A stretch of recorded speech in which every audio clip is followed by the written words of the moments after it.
ছোট্ট বন্ধুরা কেমন আছো? আজকে তোমাদের জন্য একটা মজার গল্প নিয়ে এসেছি। তার আগে তুমি যদি আমার চ্যানেলে নতুন হও তাহলে ভিডিওটিতে একটা লাইক দিয়ে সাবস্ক্রাইব করো ও বেল আইকনে ক্লিক করো। আজকের গল্পের নাম চুরি করা মহাপাপ। একটি ছোট্ট শহরে সামির নামে একটি ছেলে থাকত। সামির খুব বুদ্ধিমান ও ভালো মনের ছেলে ছিল, কিন্তু মাঝে মাঝে তার মনে খারাপ ইচ্ছে জাগত। একদিন স্কুল থেকে বাড়ি ফেরার পথে সামির একটি দোকানে কিছু চকলেট দেখতে পেল। চকলেটগুলো দেখতে এত লোভনীয় ছিল যে সামিরের সেগুলো কেনার মতো টাকা না থাকা সত্ত্বেও সেগুলো চুরি করার ইচ্ছে জাগল।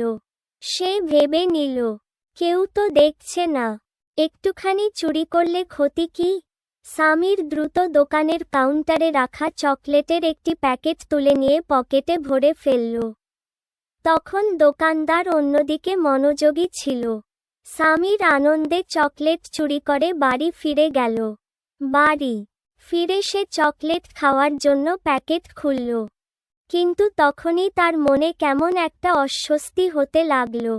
তার মনে পড়ল, ইসলামে চুরি করা মহাপাপ। আল্লাহ চুরিকে পছন্দ করেন না এবং হাদিসে বলা হয়েছে, যে ব্যক্তি চুরি করবে সে আল্লাহর কাছে কঠিন শাস্তি পাবে যদি সে তওবা না করে। সামিরের মন ভারী হয়ে উঠল।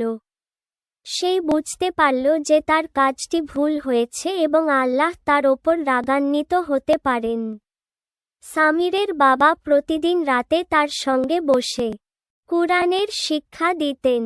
সেদিন রাতে সামিরের বাবা তাকে সূরা আল মাইদা থেকে একটি আয়াত শোনালেন।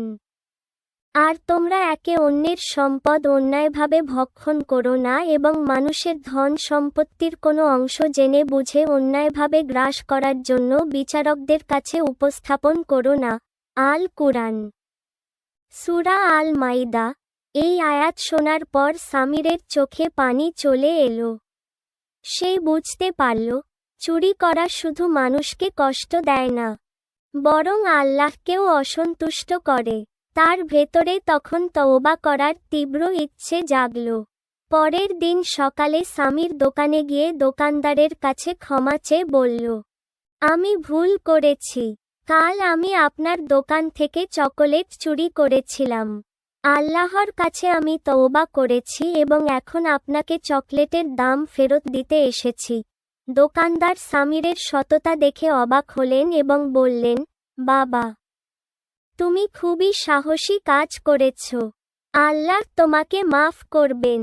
তোমার এই সততা অনেক মূল্যবান। সামির তখন থেকেই প্রতিজ্ঞা করল, সে আর কখনো কোনো খারাপ কাজ করবে না এবং আল্লাহর পথে চলবে। সে প্রতিদিন নামাজ পড়া শুরু করল এবং দোয়া করল, আল্লাহ যেন তাকে সব সময় সৎ পথে রাখেন। এমন মজার মজার গল্প পেতে আমাদের চ্যানেলটি সাবস্ক্রাইব করতে ভুলবে না। ধন্যবাদ।